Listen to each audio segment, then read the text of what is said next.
ربي لا تضني خيرا من سمائك ومن الأرض ربي هب. Така, имам въпрос към тебе, Живко. Юрий, първо искам да разбера в какво вярваш преди да започна да говоря с теб. Ако ми дадете 2 минути, ще се представя и ще кажа какво вярвам. Ако ми дадете 2 минути, ако се прекъсваме, няма да водим диалог. Тогава ще задам въпроса отново. Исус Христос има начало, следователно той е имало време, в което той не е съществувал. Така ли? Аз не казвам това нещо, брат. Аз не влизам в такива детайли. Аз ти казвам, че Исус Добре, е роден. вечен ли е Исус или не е вечен? Това ми е въпросът. Много е лесно. Да или не? Виж сега, брат ми, трябва да правиш разлика между думата Бог и Господ. Първото, което е. Само Бог е вечен. И той, думата Бог, по принцип, Йехова означава, брат, дишащият, който вечно диша. Не, Яхова не означава дишащия, Яхова означава този, който е или този, който ще кажа, бъде. ако имаш, виж, ако си чел някакви други информации, там казва словото на Бога, че на турски как беше да вземеш въздух. Имаше една дума на турски, където се казва, че взимаш въздух. Аз не знам турски. Аз имаше една такава дума, бех намерил. Библията на турски ли е написана? Моля? Библията на турски ли е написана? Аз не нямам на турски, аз съм на български Библията. Добре, приятели, отново влизаме в неща, които аз не съм питал. Зададох много лесен въпрос, за да мога да разбера в какво вярваш, за да знам как да те визирам. Ако казвам сега пред всички 47 човека. Исус вечно ли е бил с Отец или е имало момент, в който той е започнал да съществува? Това ми е въпросът. Да, казва го в Евреи. Нека отворим Евреи да видим какво пише. Защо трябва да говорим така? Отговори ми първо в какво вярваш и после отворим Библията, за да видим какво става. Аз ти казвам, че вярвам. И Еврей ще се обърне срещу теб, казвам ти. Давай. Няма как се обърне срещу мене, брат. Библията не си противоречи. Няма как да се обърне против мене. Отговори ми на въпроса тогава. Точно така, виж какво казва Мартин Христов на Ефес. Точно така, това е глътка, въздух. Точно така, брат. Бог да те благослови, Мартине. Точно така. Момент сега, дай да четеме. Отговори ми на въпроса първо, искам да знам в какво вярваш, да знам как да те визирам, да повторя трети път ли искаш? Приятел, май ти нямаш никакъв мир, пък искаш дебат. Отговори ми на въпроса. Исус вечен ли е, да или не? Да, вечен. Давай. Вечен е, да. Окей. Тогава, когато казваш в Евреи, какво искаш да докажеш там? Там казва, и ми казва Отец, казва, ето сега го въвеждам в Вселената. Това е роден, днеска те родих, казва Словото на Бога. Днес те родих. Ще отидем в днес те родих, ще ти покажа, че това не означава, което ти мислиш, че означава.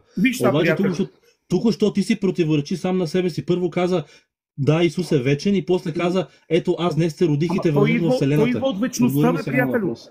Той идва от вечността, бе. Той идва от вечността. Казва, аз съм Алфа и Омега. Добре, Исус е Алфа и Омега. Следователно Исус е вечния Бог, така ли? Не е вечния Бог. Вечния Бог е Бог Отец.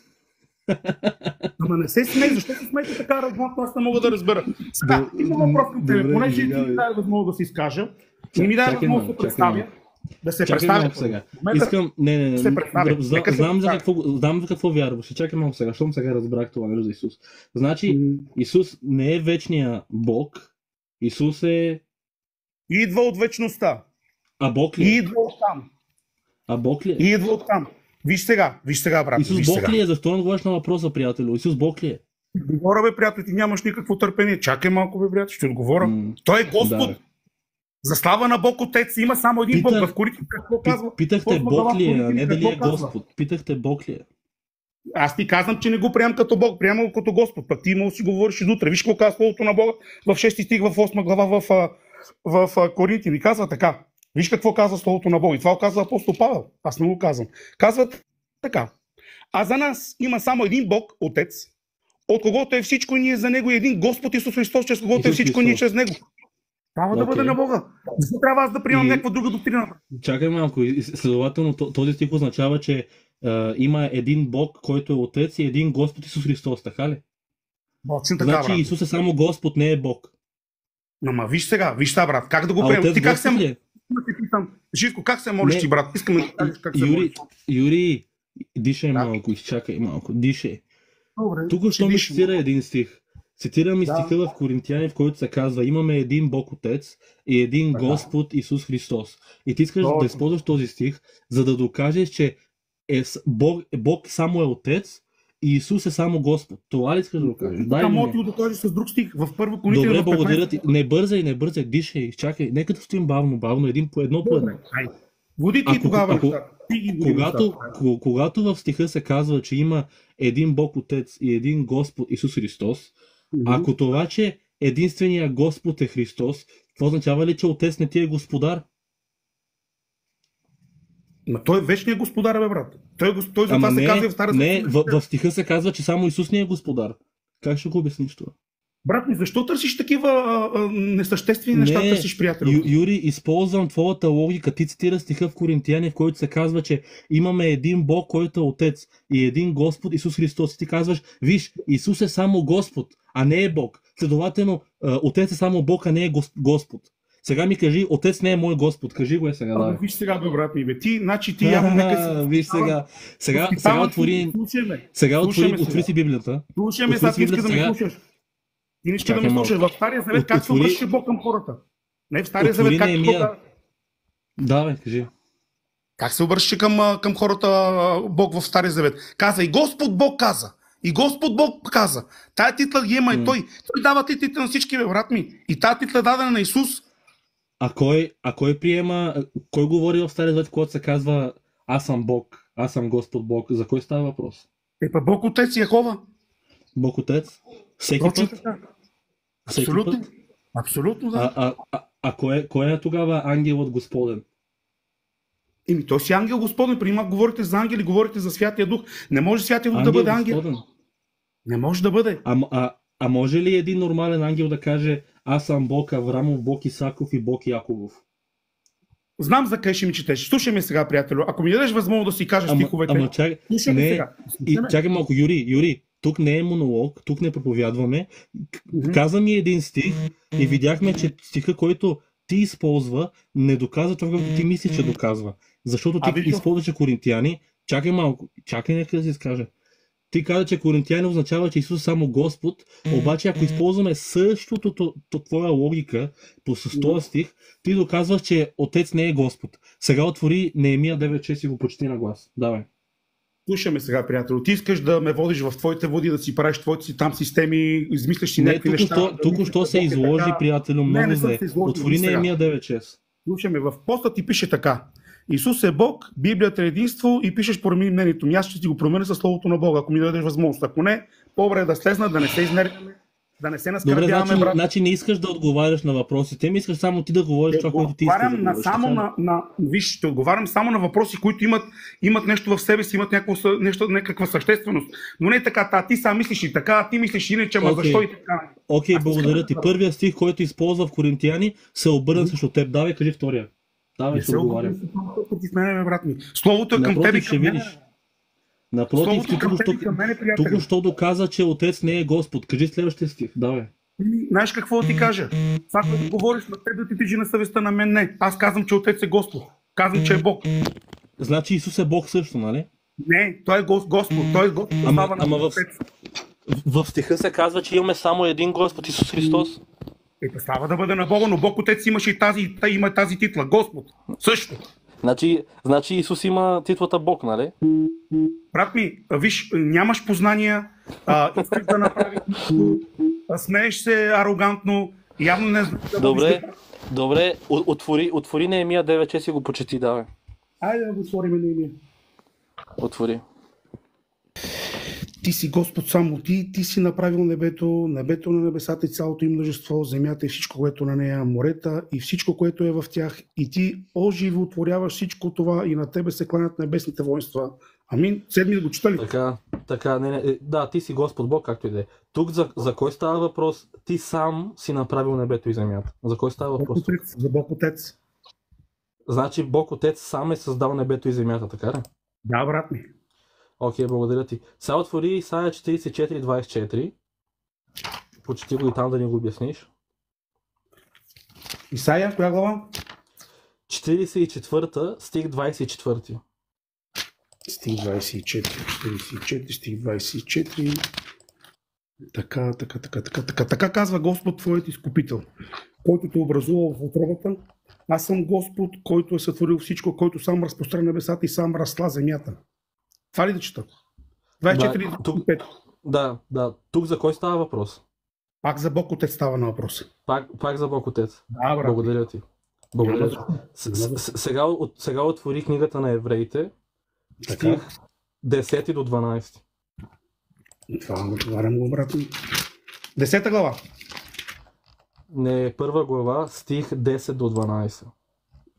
10-12, така.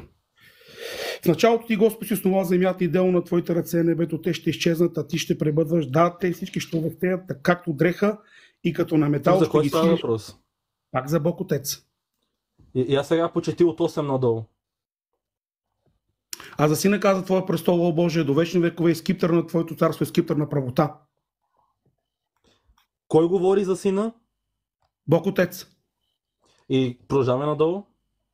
Възлюбил си правда и намразил си беззаконие, затова Боже, твоя Бог те е помазал с миро и радост повече от твоите събратия. Амин. Кой говори тук? Отец за Исус, нали? Точно така.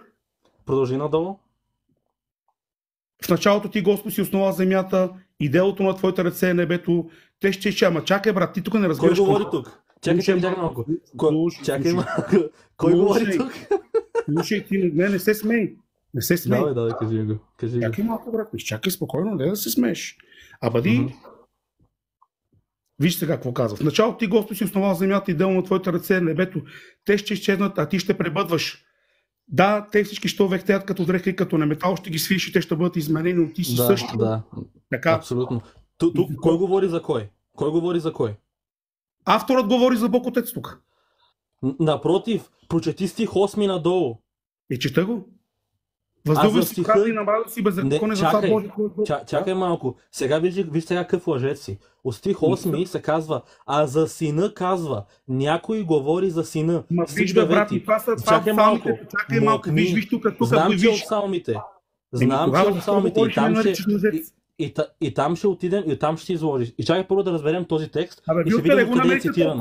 Се излагам, вие сте много такива хора, малко. Да разбера, айде, демона започва. Не съм демон, защото така разговаряш с мене. Говори брат. И чакай тогава. Ти не си ми брат. И чакай сега, млъкни да ти го обясня тогава. Когато в 8 стих се казва, а за сина се казва, някой говори за сина. Стих 9. За това Боже, твоят Бог. Следователно, Богът на синът говори за синът. Следователно, Отец говори за сина. Чакай малко. И ти само призна преди малко, че сина говори че Отец говори за сина. И Отец казва в стих 10. И пак, в началото ти, Господи, си основал земята. В двата стиха говори за Бог Отец, бе, приятелю. Говори за Бог Отец, говори за сина. Вие откъде намерихте тази доктрина да измисляте нова Библия вие, бе? Добре, прочети пак от 8 надолу, давай. Няма да чета, сега ще слушаш аз какво ти чети сатаната казва, чети. Аз сега слушам местата и внимателно, за да разбереш малко, като бащата сатаната. Ти този не го знаеш, изчакай Лицемер, чети. Виждате ли, хора, страх ги е от Библията. Отваряме Неемия 9.6. Кой става въпрос тук? Бог сам сътвори небето и земята, а това беше Отец. Отваряме Исаия, Бог сам сътвори небето и земята, кой е това? А това е Отец. И му казах, прочети Еврей, 1 глава, 10 и 12, се казва се в началото, ти Господи основал земята, кой е това? Това е Отец. И после като почнахме от 8 стих надолу, вижда, че Отец говори за сина и започва да се манифестира и започва духа в него да се буди. Виждате ли? И той ще ми каже, че Исус не е Бог. Не те е срам да каже, че Исус не е Бог. Само искам да видя колко са зле. Искаш ли да видиш? Виждате ли колко са зле? Кой създаде небето и земята? Отец. В Неемия. В Исаия кой създаде небето и земята? Отец. Отварям от Еврей 1 глава, стих 10 до 12. Кой е това? А това е Бог Отец. Ама от стих 8 се казва, че това става въпрос за сина. И Отец казва за сина и му казва в началото, ти, Господи, си създал небето и земята. И това е цитат директно от псалмите. Директно от Псалм 102 стих 25. И там се говори за Яхова, създавайки небето и земята. И Отец взима този псалм, който става въпрос за всемогъщия Бог Яхова, създавайки небето и земята, и го прилага за сина и казва в началото: ти създаде небето и земята. Ти си този Бог Яхова, който създаде небето и земята. Колко повече искаме от това? Колко повече?